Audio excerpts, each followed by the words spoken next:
제21장. 또 내가 새 하늘과 새 땅을 보니 처음 하늘과 처음 땅이 없어졌고 바다도 다시 있지 않더라. 또 내가 보매 거룩한 성 새 예루살렘이 하나님께로부터 하늘에서 내려오니 그 준비한 것이 신부가 남편을 위하여 단장한 것 같더라. 내가 들으니 보좌에서 큰 음성이 나서 이르되, 보라, 하나님의 장막이 사람들과 함께 있음에 하나님이 그들과 함께 계시리니 그들은 하나님의 백성이 되고 하나님은 친히 그들과 함께 계셔서 모든 눈물을 그 눈에서 닦아주시니 다시는 사망이 없고 애통하는 것이나 곡하는 것이나 아픈 것이 다시 있지 아니하리니 처음 것들이 다 지나갔음이로라. 보좌에 앉으신 이가 이르시되, 보라, 내가 만물을 새롭게 하노라. 이 말은 신실하고 참되니 기록하라. 이루었도다. 나는 알파와 오메가요 처음과 마지막이라. 내가 생명수 샘물을 목마른 자에게 값없이 주리니 이기는 자는 이것들을 상속으로 받으리라. 나는 그의 하나님이 되고 그는 내 아들이 되리라. 그러나 두려워하는 자들과 믿지 아니하는 자들과 흉악한 자들과 살인자들과 음행하는 자들과 점술가들과 우상 숭배자들과 거짓말하는 모든 자들은 불과 유황으로 타는 못에 던져지리니 이것이 둘째 사망이라. 7 대접을 가지고 마지막 7 재앙을 담은 7 천사 중 하나가 나와서 내게 말하여 이르되, 이리 오라. 내가 신부 곧 어린 양의 아내를 네게 보이리라. 성령으로 나를 데리고 크고 높은 산으로 올라가 하나님께로부터 하늘에서 내려오는 거룩한 성 예루살렘을 보이니 하나님의 영광이 있어 그 성의 빛이 지극히 귀한 보석 같고 벽옥과 수정같이 막더라. 크고 높은 성곽이 있고 12문이 있는데 문에 12 천사가 있고 그 문들 위에 이름을 썼으니 이스라엘 자손 12지파의 이름들이라. 동쪽의 세 문, 북쪽의 세 문, 남쪽의 세 문, 서쪽의 세 문이니 그 성의 성곽에는 12 기초석이 있고 그 위에는 어린 양의 12 사도의 12 이름이 있더라. 내게 말하는 자가 그 성과 그 문들과 성곽을 측량하려고 금 갈대자를 가졌더라. 그 성은 네모가 반듯하여 길이와 너비가 같은지라. 그 갈대자로 그 성을 측량하니 12,000 스타디온이요 길이와 너비와 높이가 같더라. 그 성곽을 측량하며 144 규빗이니 사람의 측량 곧 천사의 측량이라. 그 성곽은 벽옥으로 쌓였고 그 성은 정금인데 맑은 유리 같더라. 그 성의 성곽의 기초석은 각색 보석으로 꾸몄는데 첫째 기초석은 벽옥이요 둘째는 남보석이요 셋째는 옥수요 넷째는 녹보석이요 다섯째는 홍만호요 여섯째는 홍보석이요 일곱째는 황옥이요 여덟째는 노곡이요 아홉째는 담항옥이요 열째는 비취옥이요 11째는 청옥이요 12째는 자수정이라. 그 12문은 12진주니 각 문마다 한 개의 진주로 되어 있고 성의 길은 맑은 유리 같은 정금이더라. 성 안에서 내가 성전을 보지 못하였으니 이는 주 하나님 곧 전능하신 이와 및 어린 양이 그 성전이심이라. 그 성은 해나 달의 비침이 쓸데없으니 이는 하나님의 영광이 비치고 어린 양이 그 등불이 되심이라. 만국이 그 빛 가운데로 다니고 땅의 왕들이 자기 영광을 가지고 그리로 들어가리라. 낮에 성문들을 도무지 닫지 아니하리니 거기에는 밤이 없음이라. 사람들이 만국의 영광과 존귀를 가지고 그리로 들어가겠고 무엇이든지 속된 것이나 가증한 일 또는 거짓말하는 자는 결코 그리로 들어가지 못하되 오직 어린 양의 생명책에 기록된 자들만 들어가리라.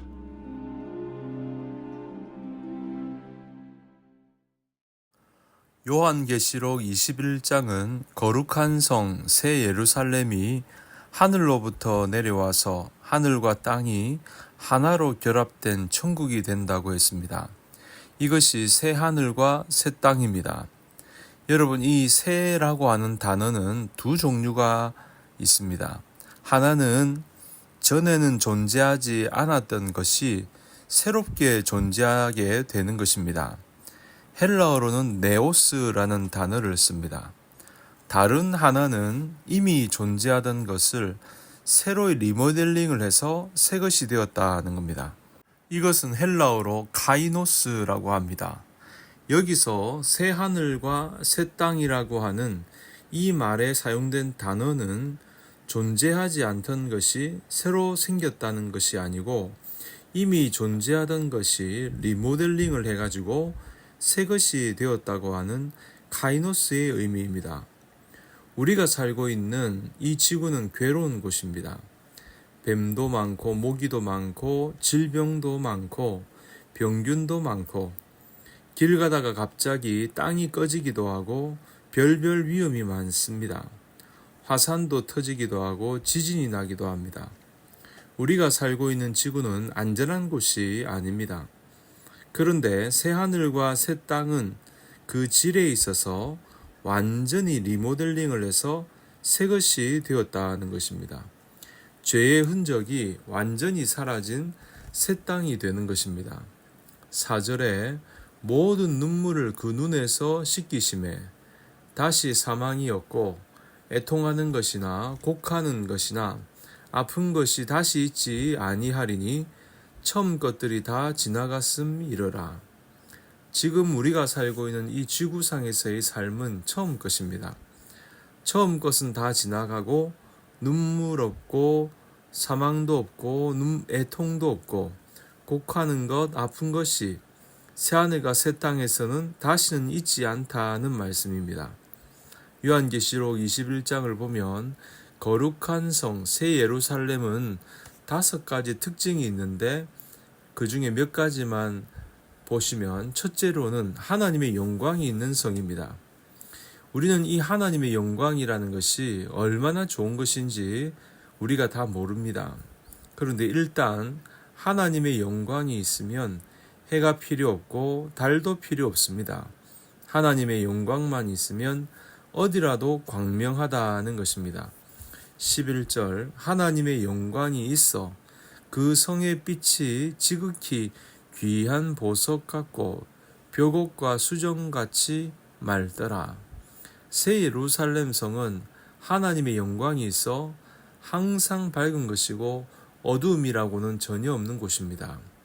그리고 만국 사람들이 다 와서 하나님께 영광을 돌리는 곳입니다. 하나님의 영광이 있는 곳이 새 예루살렘 성입니다. 두 번째로 새 예루살렘 성은 거룩함이 있습니다. 10절에 보면 거룩한 성 새 예루살렘이라고 했습니다. 10절 성령으로 나를 데리고 크고 높은 산으로 올라가 하나님께로부터 하늘에서 내려오는 거룩한 성 예루살렘을 보이니 거룩하지 못한 사람은 아무도 이 성에 들어갈 수 없습니다. 8절에는 들어갈 수 없는 사람들이 나오는데 그러나 두려워하는 자들과 믿지 아니하는 자들과 흉악한 자들과 살인자들과 음행하는 자들과 점술가들과 우상숭배자들과 거짓말하는 모든 자들은 불과 유황으로 타는 못에 던져지리니 이것이 둘째 사망이라. 믿지 않는 사람들, 죄 가운데 그냥 사는 사람들은 들어갈 수 없는 것입니다. 27절에도 보니까 무엇이든지 속된 일이나 가증한 일 또는 거짓말하는 자는 결코 그리로 들어가지 못하되 오직 어린 양의 생명책에 기록된 자들만 들어가리라. 어린 양의 생명책에 기록된 참된 그리스도인들만이 이 새 예루살렘 성에 들어가게 된다는 것입니다.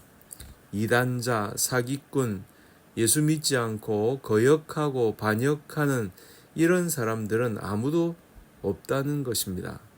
세 번째로 이 새 예루살렘은 절대 안전이 있는 곳입니다. 12절에서 16절까지 그 이야기를 하고 있습니다. 16절에 보면 스타디온이라고 하는 말이 나오는데 12,000 스타디온, 우리 단위로 2200km입니다.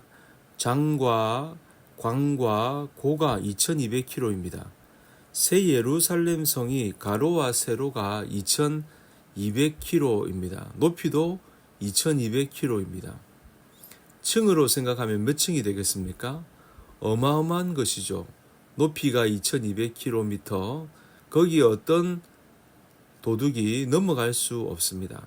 거기에 12문이 있고 12기초석이 있더라. 12문에는 누구의 이름이 적혀 있습니까? 12지파.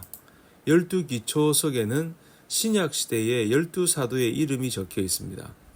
그러니까 이 새 예루살렘 성에는 어마어마하게 큰데, 이것은 구약의 성도들, 신약의 성도들인 참된 그리스도인들이 다 들어간다는 의미입니다. 그 이름이 생명책에 기록된 사람들만 들어가는 것입니다. 그리고 25절에 보니까 성문들을 낮에 도무지 닫지 아니하리니 거기는 밤이 없습니다. 밤이 없고 하나님의 영광이 있기 때문에 밤이 없는 것입니다. 낮만 있는데 낮에도 문을 닫지 않습니다. 문을 닫지 않아도 감히 누가 들어오지 못하고 절대로 안전한 곳입니다. 또 새 예루살렘 성 안에는 완전한 안전이 있다. 그러면 새 예루살렘 성에는 뭐가 있습니까? 하나님과 인간 사이에 끊임없는 교제와 조화로움이 있는 것입니다.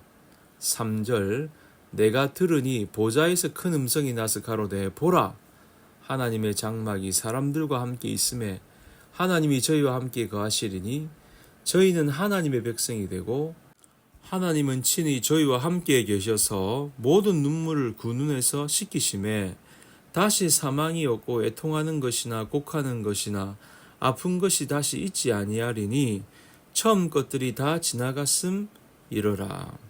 하나님이 새 예루살렘 성에 함께 계셔서 언제든지 우리가 하나님을 만날 수 있습니다. 우리는 이 땅에 살면서 하나님을 한번 경험하는 것도 그렇게 간절히 바라는데, 새 예루살렘 성은 언제든지 하나님과 무한정 교제가 이루어지는 곳이니 얼마나 좋은 곳입니까? 여러분, 미래의 교회는 이처럼 거룩하고 아름답고 완전한 것입니다. 교회의 모습이 지금은 비록 부족하고 약하다 하더라도 하나님이 다 새롭게 하실 것입니다. 그리고 교회는 영원하고 완전한 인간 사회가 될 것입니다. 우리가 이런 영광스러운 미래가 보장되어 있는 교회의 일원이 되었다는 것이 얼마나 큰 축복입니까? 인간 세상의 소망은 교회밖에 없습니다. 스펄전 목사님은 자신의 교회가 부흥된 원인은 자기가 설교를 잘해서가 아니라 그 교회 성도들이 교회를 자랑하는 것이라고 했습니다. 교회를 사랑하고 교회를 자랑하니까 사람들이 그 교회로 몰려오는 것입니다. 전도는 우리 성도들이 서로 교회를 사랑하고 교회에 오면 새로운 새신자들을 사랑하면 전도는 저절로 되는 것입니다. 어렵게 생각할 것이 없습니다. 성도들이 서로 사랑하면 그 사랑의 분위기 속에서 정착이 되고 성장하게 되는 것입니다. 교회의 지금 현재 모습은 부족한 것이 많고 흠이 많아도 교회는 위대한 것입니다. 교회의 미래는 참으로 영광스러운 것입니다. 여러분, 교회를 사랑하고 자랑하는 성도가 되시기를 바랍니다. 사랑하는